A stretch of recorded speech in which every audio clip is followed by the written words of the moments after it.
मित्रों, स्वागत है आपका एक जीवन श्रेष्ठ जीवन के नए एपिसोड में। आज हम एक ऐसी शख्सियत के बारे में बात करने जा रहे हैं जिनके अनुयायी न सिर्फ एक जगह बल्कि पूरे विश्व में फैले हुए हैं। हम बात करने वाले हैं हजरत मोहम्मद साहब की। आइए शुरू करते हैं उनके जीवन की कुछ रोचक घटनाओं से। एक बार मोहम्मद साहब कहीं से आकर पेड़ के नीचे लेटे आराम कर रहे थे। तभी किसी ने उनकी छाती पर तलवार रखकर पूछा, मोहम्मद, अब तुझे कौन बचा सकता है? मोहम्मद साहब ने बड़े सहज भाव से कहा, मेरा अल्लाह। अल्लाह का नाम सुनते ही अचानक उस व्यक्ति को चक्कर सा आ गया और वह एक तरफ गिर गया। उसके हाथ से तलवार भी छूट गई। उसके बाद मोहम्मद ने उनकी तलवार हाथ में लेकर पूछा, अब तुम बताओ, तुम्हारी रक्षा कौन करेगा? मोहम्मद साहब ने उसे मारा नहीं, वे तो लोगों को शांति और अमन का पाठ पढ़ाने आए थे, अतः क्षमा कर दिया। मोहम्मद साहब का जन्म 20 अप्रैल सन 571 ईस्वी में मक्का में हुआ था। उनके पिता का नाम अब्दुल्ला था तथा माता का नाम अमीना। इनका कबीला बड़ा और प्रभावशाली था। मोहम्मद के पिता की मृत्यु तो उनके जन्म से 2 मास पूर्व ही हो गई थी और माता भी 6 वर्ष का छोड़कर चल बसी। इसके बाद बाबा अब्दुल मुतालिब ने उनकी देखभाल की, लेकिन 2 वर्ष बाद उनकी भी हालत बिगड़ने लगी।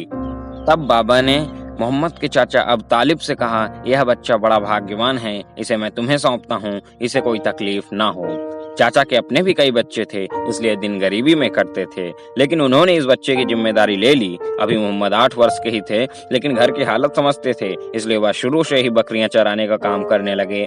जब वह 12 वर्ष के हुए तो चाचा के व्यापार में हाथ बटाने लगे। इनकी मेहनत और ईमानदारी से काम करने के कारण व्यापार में काफी तेजी से लाभ होने लगा। मोहम्मद के मृदुल स्वभाव के कारण इनकी काफी इज्जत बढ़ गई। उन दिनों वहां रास्ते चलते लूटना, अबोध बच्चों को जमीन में गाड़ देना और विधवाओं के साथ पशुओं जैसा व्यवहार करना आम बात थी। अतः मोहम्मद ने अपने साथियों की एक संस्था बनाई जिसका नाम हलफ उल फुंजल रखा गया। इस संस्था ने लूटपाट रोकने, बूढ़े और गरीबों की सहायता करने तथा मक्का में किसी गुंडे को न बसने देने का कार्य आरंभ कर दिया। इससे मोहम्मद के प्रति आम लोगों में श्रद्धा बढ़ने लगी।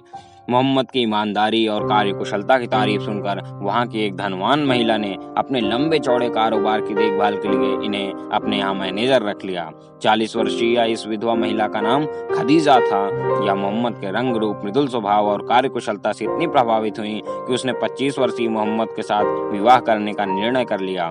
वहाँ पति और पत्नी की आयु के अंतर का कोई महत्व नहीं था, इसलिए यह कार्य शानंद संपन्न हो गया। बेगम खदीजा अन्य नौकरों के रहते हुए भी मोहम्मद साहब की सेवा स्वयं किया करती थी। इनके 4 पुत्रियां और 2 पुत्र हुए। पुत्र तो बचपन में ही मर गए। एक पुत्री फातिमा के 2 बच्चे हुए जो हुसैन और हसन के नाम से जाने गए। इनकी शहादत की याद में ताजिए निकाले जाते हैं। हसन और हुसैन के पिता इस्लाम धर्म के चौथे खलीफा हजरत अली थे। मोहम्मद साहब को 35 वर्ष की आयु में संसार से वैराग्य होने लगा। वे सत्य की खोज करने लगे। एक दिन जब वे ध्यान मग्न बैठे थे तो अचानक एक चमकदार आकृति ने कहा, तुम पढ़ो। मोहम्मद साहब के यह कहने पर कि मुझे पढ़ना नहीं आता, तो आकृति ने जोर देकर कहा, पढ़ने से ही ज्ञान मिलेगा, तुम अवश्य पढ़ो। जब मोहम्मद ने घर आकर बेगम खदीजा को बताया तो वह उन्हें अपने चचेरे भाई के पास ले गईं। उन्होंने कहा, यह जिब्राल का फरिश्ता था। अल्लाह जिसको अपना दूत बनाता है यह उसे दिखाई देता है। कुछ दिनों बाद मोहम्मद को फिर तेज पूर्ण आकृति दिखाई दी। इस बार उसने कहा, उठ, लोगों को बुराइयों से बचा, अल्लाह के प्रति लोगों में आस्था पैदा कर, अपने तन मन को शुद्ध रख, मूर्ति पूजा छोड़, एक अल्लाह की पूजा बता, किसी के साथ भलाई करने के बाद उसका फल पाने की इच्छा न रख, इस मार्ग में जो कष्ट मिले उन्हें सब्र से सहन कर।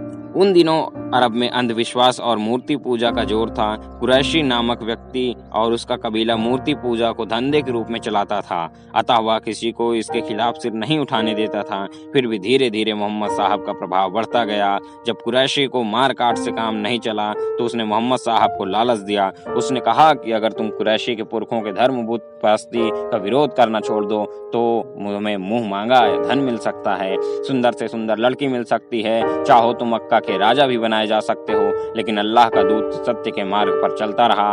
मोहम्मद साहब ने अपनी बात मनवाने के लिए किसी के साथ जोर जबरदस्ती नहीं की। जिसकी समझ में उनकी बात आ जाती वह अपनी खुशी से उनका अनुयायी बन जाता था। उनके उपदेशों का सार था, भिक्षुकों और फकीरों को दान दो, भूखे को भोजन दो, रोगी की शुश्रूषा यानी सेवा करो, दूसरों के साथ वैसा ही व्यवहार करो जैसा आप दूसरों से करवाना चाहते हो, किसी के साथ अन्याय मत करो और सबके साथ समान व्यवहार करो। और यह पैगंबर 632 ईस्वी में दुनिया से चले गए। मित्रों, हजरत मोहम्मद की कर्मठता और ईमानदारी आज हम में से प्रत्येक व्यक्ति की जरूरत है और यह हमारे आगे बढ़ने में, हमारे जीवन का उद्धार करने में महान भूमिका निभा सकते हैं। तो आइए मिलकर कदम बढ़ाते हैं अपने जीवन को सुदृढ़, सुसंगित और सुशील बनाने की ओर। धन्यवाद। जय हिंद। मित्रों, वीडियो यदि आपके लिए उपयोगी लगा हो, जानकारी अच्छी लगी हो तो हमें कमेंट बॉक्स में जरूर बताएं तथा वीडियो को लाइक कर दें और चैनल को सब्सक्राइब करना न भूलें। धन्यवाद।